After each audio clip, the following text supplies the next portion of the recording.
కాపులను బీసీలలో చేర్చాలి అన్న ఒక డిమాండ్ అంటే ఫస్ట్ లేవనెత్తింది ఎవరంటే ఎక్కడ పురుడు పోసుకుంది? చంద్రబాబు నాయుడు గారు పాదయాత్రలోనూ 3 హామీలండి. అందులో ఒకటి ఎల్కేజీ నుంచి పీజీ వరకు, 2 ఏటా 1000 కోట్ల అభివృద్ధి కోసం ఇస్తున్నారండి, 3 బీసీ స్టేటస్ అండి. ఎందుకు మీకు చంద్రబాబు నాయుడుకి ఈ పద్మనాభ గారి పద్ధతులు బాగోలేదు, పద్ధతులు మార్చమంటాడా తెలుసుకోండి ఒకసారి. ఎన్టీ రామారావు మీరు మంత్రి అయిన తర్వాతే ఇంటి ఎదురుగా బోర్డు పెట్టేశారు. ఇటువంటి చేసి అవమానించాలా? మీరు బోర్డు పెట్టారా లేదా? బోర్డు పెట్టలేదు సార్, నేను బోర్డు మరి ఇది ఈ రోజుకి అదే కామెంట్ అగైన్ ఎవరి నోట విన్నా అదే కామెంట్ వినిపిస్తుంది. కులంలో హీరో అవ్వాలని కోరిక లేదు సార్. ఎక్కడ అనంతపూర్లో చెప్తున్నారు సార్, పరిటాల రవి గారు మెసేజ్ చేద్దాం బోర్డు పెట్టారని. ఆయనకేం తెలిసింది సార్ నా గురించి? కాకినాడ విజయవాడలో పద్మనాభం సినిమా థియేటర్లు ఉన్నాయి, ల్యాడ్స్ ఉన్నాయి అంటున్నారు కదా బయట. కాకినాడ థియేటర్ ఉంది, కిలంపులో థియేటర్ ఉందండి, మా కిలంపుల రైస్ మిల్ ఉంది, నాకు స్టోరేజ్ ఉంది, అన్ని అప్పులు పోవాలి సార్. అక్రమంగా ₹1 కూడా సంపాదించలేదని గుండె మీద చేసుకొని చెప్పగలరా? నేను గుండె మీద చేసి చెప్పలేదు సార్. ఉద్యమాలు చేయడం ఆయన కొత్త ఏం కాదు. ఆయనకు ఏదైనా ఒక డిమాండ్ పెట్టినప్పుడు అంతా కూడా ఒక ఉద్యమం. అదే గాలివాతలు నమ్మేసేసి గాలివాత చెవులు వేసేసుకుని అడిగేయడం కాదు సార్. చంద్రబాబు నాయుడు గారు మళ్ళా 99 ఆహ్వానించారు సార్. ఎలా వెళ్ళగలిగారు? ఆయన దిగజారిపోయి ఆహ్వానించినప్పుడు ఏం చేస్తాం సార్? ఆయన దిగజారాల్సిన అవసరం లేదు కదా. వాళ్ళు ఆహ్వానించకుండా నా అంతనే వెళ్తే మీరు అన్నట్టు దిగజారి జాతి అమ్ముడు పోయింది అని అనుకోవచ్చా? అమ్ముడు పోయిందన్న మాట అంత చులకనగా మాట్లాడకండి సార్. అమ్ముడు పోయారు అనుకోకుండా ఇంకో పదం ఏమంటారు? ఈ 10 ఏళ్ల కాలంలో కాపు ఉద్యమం అనేది మీకు గుర్తుకు రాలేదా? అదే ప్రశ్న వీటి భావంగా లేదు సార్. నేను ఓడిపోయాను, నిరాశ స్ఫూర్తితో ఉన్నాను, మామా అనే పరిస్థితిలో ఉన్నారు తప్ప ముఖ్యమంత్రి గారు చేసే ఆలోచన లేదు సార్. మాట్లాడితే నేరగాడు అంటున్నారండి.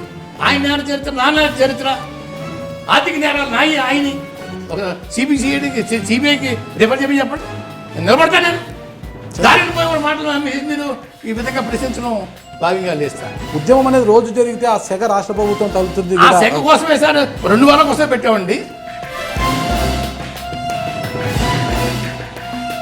జగన్ గారి సాయం పొందాడు అంటున్నారండి. జగన్ గారి సాయం ఏం పొందడం సార్, వాళ్ళ తండ్రి గారి సాయం పొందిన ముఖ్యమంత్రి చంద్రబాబు నాయుడు గారు. వాళ్ళ బామ్మత కుటుంబంలో ఒక మనిషి చచ్చిపోయాడు, ఇంకో మనిషి కనపడలేదండి. నెంబర్ లేని కార్లో వితౌట్ సెక్యూరిటీ అతనే కాడ.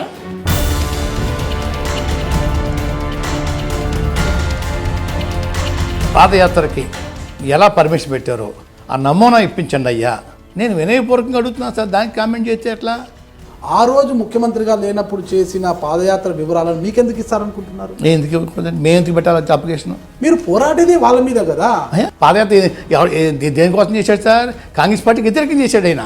ఆ రోజు ఆయన పోరాటం అది, ఈ రోజు ఇది మీ జాతి. ఆ రోజు పోరాటానికి అప్లికేషన్ పెట్టలేదు సార్ ఆయన. ఆయనకి నాకు ఒకటే రాజ్యాంగం అండి, ఆయనకి నాకు ఒకటే చట్టం. హోంమంత్రి నిమ్మకాయల చిన్న రాజప్ప గారు కావచ్చు, డీజీపీ నండూరి సాంబశివరావు ఇద్దరు కాపు జాతికి చెందిన వారే అయినప్పటికీ వారు అదే పదే చెప్తున్నారు, ఇంతవరకు ఏంది అనుమతి కోరలేదు.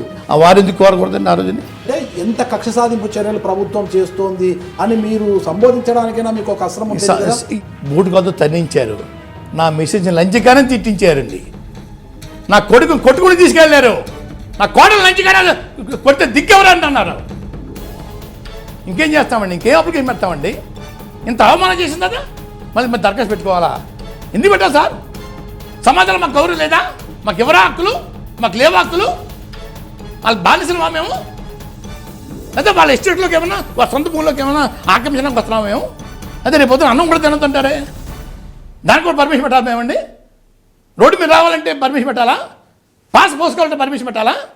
30 మంది చంపేసాడు ముఖ్యమంత్రి గారు, వాళ్ళ మీద పెట్టిన సెక్షన్ లేవా సార్? ఆయన స్నానం చేయడం వల్ల అక్కడ చనిపోయారు, అది ఖచ్చితంగా క్రిమినల్ కేసు నమోదు చేయాలి, హత్య కేసు నమోదు చేయాలంటారు. చనిపోయిన కుటుంబాల వారి నుంచి నష్టపరిహారం ఇప్పించండి సార్. ఆ తర్వాత ట్రైన్ కేసులో మేము ముద్దాయిలను తేలితే నష్టపరిహారం మాకు ఇమ్మని కోర్టు తీర్పిస్తే నా ఆస్తి అంతా మీకు కెడేస్తాను సార్. అప్పటికీ నా ఆస్తి కూడా సరిపోతే మా జాతి జోలు పట్టిన సరికి కడతాం. ఒక బోగిలో 1 సీటో 2 సీటో తగలబెట్టగలరు తప్ప పక్కా ప్లాన్డ్గా చెయ్యాలంటే ప్రభుత్వం యొక్క అండ ఉండాలండి. మిమ్మల్ని అడుగు వేయనీకోకుండా నిరవధికంగా అడ్డుకోవడానికి ప్రభుత్వం ఉంది. అలాంటప్పుడు మీరు అడుగు ఎలా వేస్తారు?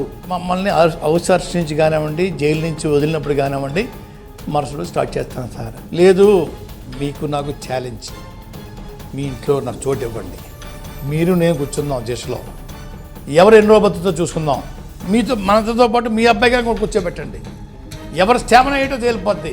కేవలం కాపులు ముద్రగడ పద్మనాభం గారు వెనకాల లేరు, పవన్ కళ్యాణ్ వెనకాల ఉన్నారని చెప్పడానికే చంద్రబాబు నాయుడు గారు అలాంటి స్టేట్మెంట్లు ఇచ్చారనేది ఒక వాదన. దీన్ని మీరు నమ్ముతున్నారా?